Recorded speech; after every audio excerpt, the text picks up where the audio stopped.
Before I begin, there are two pieces of information you must consider.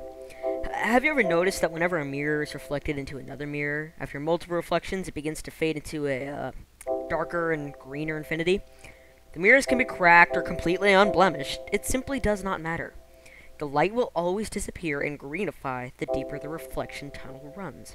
It is not wise for one to purposely create these tunnels, but for the curious, which I'm assuming you are, they're at least very interesting.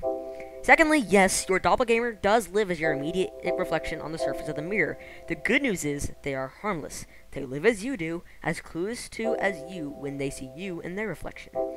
Why should they question your intentions when they have none themselves? They live with as much or as little peace as you do in a single reflection. It need not matter the day, place, or position of the moon for this to occur, though the darker it is, the easier it is for them to approach.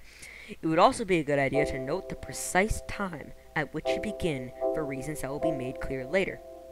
You must have two large mirrors facing each other, with roughly 1 meter between them. Stand between them, and do not make a sound. In fact, the location you choose must be free from any extraneous noise. This is of the utmost importance. They frighten easily, especially in the beginning. You must be able to see your entire reflection in the mirror you decide to face. Count as many frames as you possibly can over your reflection's shoulder, until the greenness and darkness swallows the last remnants of the reflection.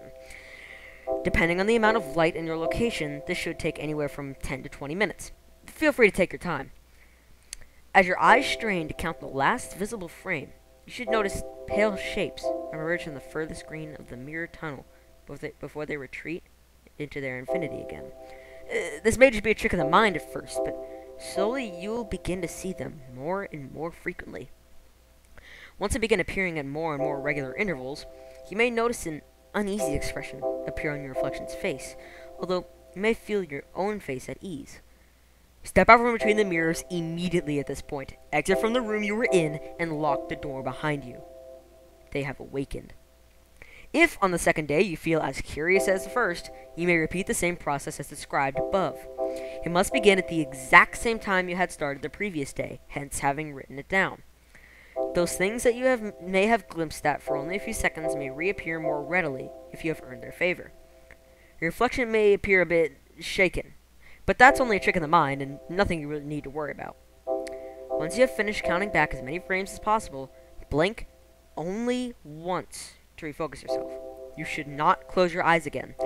Not that you actually could if you wanted to. You may begin to notice that they appear not only in the darkest frame of the tunnel, but now in closer frames. You can't make out anything that could be considered a face, give or take the blur of what could resemble teeth. Do not let your curiosity blind you. Looking for human similarities in them is fruitless, even though you will continue to try to understand them.